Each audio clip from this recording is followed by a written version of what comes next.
rag ayaa waxay garaaceen gabdho kadib markii gabdhihii iyagana ay ka argutay wiilashii garaacay waalidiintooda. wararka ugu dambeeyay ee ka imaanaya degmada Warshiiq ee gobolka Shabeellada Dhexe waxay sheegayaan in mar kale gudoomiyaha degmada Warshiiq ee gobolkaasi Maxamed Xasan Mataan uu bahdil u geysanayo mid ka mid ah beeraha degmadaasi.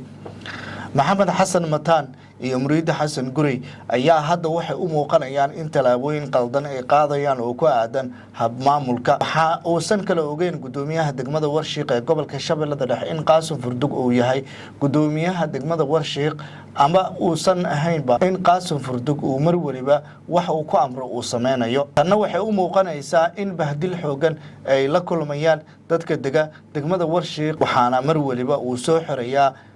dhalinyaradooda, odayaasha dhaqanka iyo sidoo kale dumarka. qaar ka mid ah dumarka ka soo jeeda beesha Cali Cumar ayaa waxa dhibaato u geystay dhalinyaro kale oo beesha Mataan Cabdullaahi ah sida warka aan ku helayno. rag ayaa waxay garaaceen gabdho iyagoona gabdhihii ay soo baxeen isla markaana suuqa Bakaaroole dhacdadii ugu weyneed ee ka dhacday oo ku aadan in Maxamed Xasan Mataan uu soo xiray gabdhihii kadib markii gabdhihii iyagana ay ka arguteen wiilkii ama wiilashii garaacay waalidiintooda.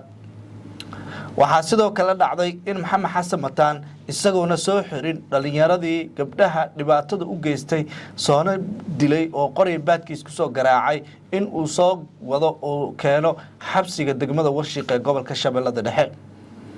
laakiinse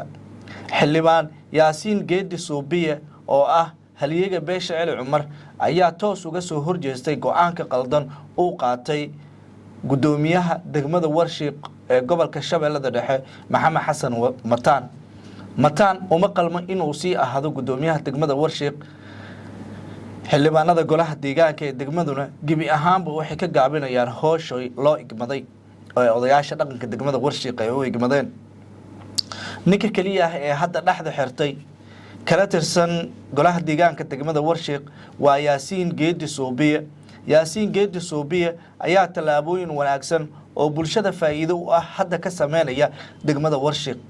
waxa uu isku xilqaamay in dadka mar waliba la dulminayo uu garab buuxa oo u noqdo waana halyeeyga dhabta ah ee hadda degmada Warshiiq soo baxay. Maxamed Xasan Mataan xitaa culamaa diinka degmada Warshiiq ma ixtiraamayo, waxay u baahnaayeen uma qabanayo gudoomiyaha degmadaasi. dhalinyaro fara badan ayuu xabsiga dhigtay, kiiba waxa uu ka qaadaa $200 laakiin taas oo dhan gaashaanka waxa uu daruuray Yaasiin Geedi Suubiye, xildhibaan ka mid ah xildhibaanada golaha deegaanka degmada Warshiiq ee gobolka Shabeellada Dhexe. inkastoo odayaal fara badan ay u tageen gudoomiyaha degmada, haddana albaabka ayuu ka soo xirtay cid walba oo u tagto. dhalinyaro fara badan oo beesha Cali Cumar ayaa wax ka dhadhacsiisay gaashaanka ayuu u daruuray. cidii la hadashaba waxa uu leeyahay Qaasim la soo hadal, taas oo ah inuu Qaasim Furdug oo ka cabsanayo ah. dhibaatada ugu weyn ee ka jirta degmada Warshiiq ayaa waxa ay tahay afaafka hore ee magaalada laga galayo waxa taala isbaaro. waxay u taalaa Qaasim Furdug iyo Muriid Xasan Gurey. tanna waxay noqotay dhibaato kale oo hadda haysata dadka reer Warshiiq.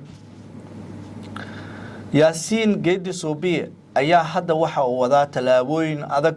oo culays ka saarayso shakhsiyaadka caadaystay in la dhibaateeyo dadka degan degmada Warshiiq ee gobolka Shabeellada Dhexe deegaanada hoostaga sida Bakaaroole, Cabdiweyne, Xamarow iyo Shiiqaalo. laakiin Yaasiin Geedi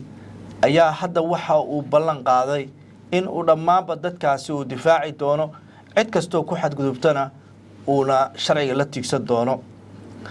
haddana wararka ayaa waxay kaloo tilmaamayaan in dagaal beeleedka degmada Warshiiq ka jiraba uu abaabulayo gudoomiyaha degmadaasi. hal beel ayuu toos ula saftay, beesha isaga ka dhashayna waxa uu mar waliba soo xirayaa odayaashooda, dhalinyaradooda, dumarkooda. taas ayaana waxay u muuqanaysaa in degmada Warshiiq tacaddi weyn uu ka jiro.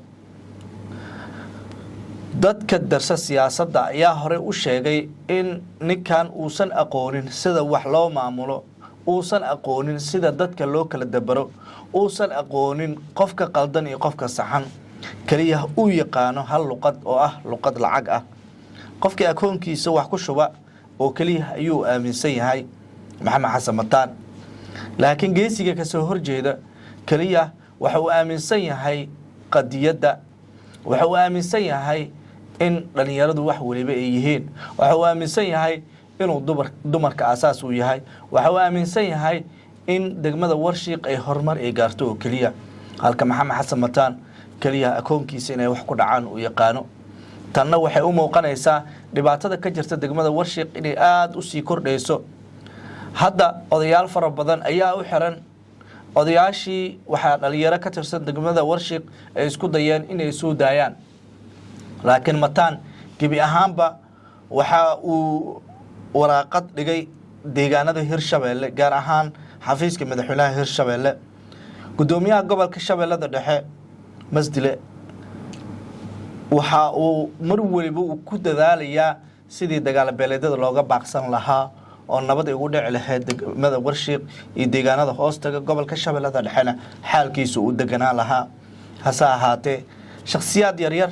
ayaa waxay doonayaan in dhiigga beelaha ay ka soo jeedaan ay ka faa'iidaan